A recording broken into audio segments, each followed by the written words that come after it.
All right, welcome back. As police work to put together a motive behind the New York City office shootings, mourners gathered to remember victims of the attack. Community members and police officers lined the streets overnight for the dignified transfer of the NYPD officer who was killed, and a prayer vigil was held for all victims last night. New York City Mayor Eric Adams called for gun reform. We cannot respond to senseless gun laws through vigils. It must be responded through legislation. It is time to turn the corner of a society where automatic weapons are as easy to get as a cell phone. We need to rethink who we are as a society.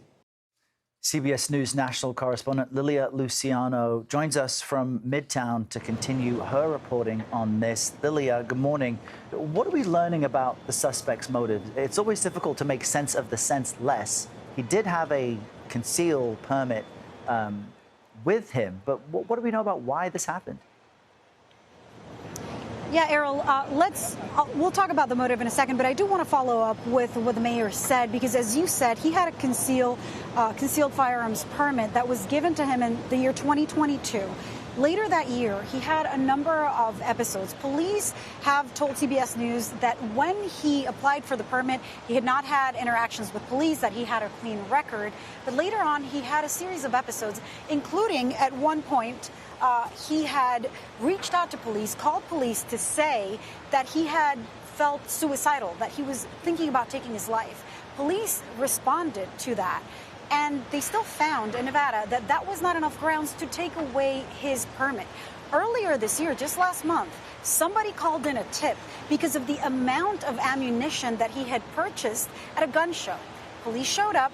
Because he had a permit, they found that there was nothing illegal. So I just wanted to stress all of those incidents which really raised questions about why this person had the amount of ammunition that he had, knowing that he had been struggling with mental health issues, including calling police and asking basically for help and then responding.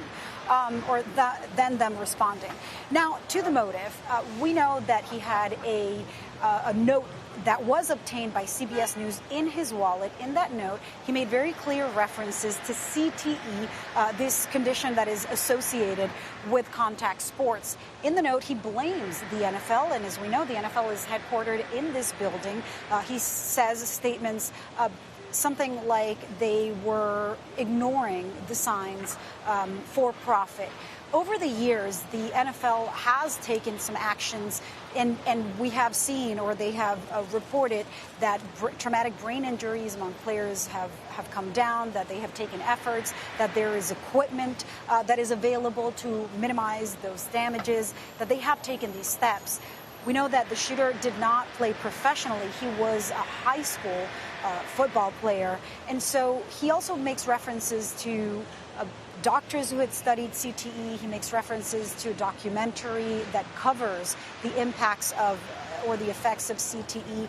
And there seems to be a concern, and recent studies that really raise or sound alarms when it comes to younger players and what can be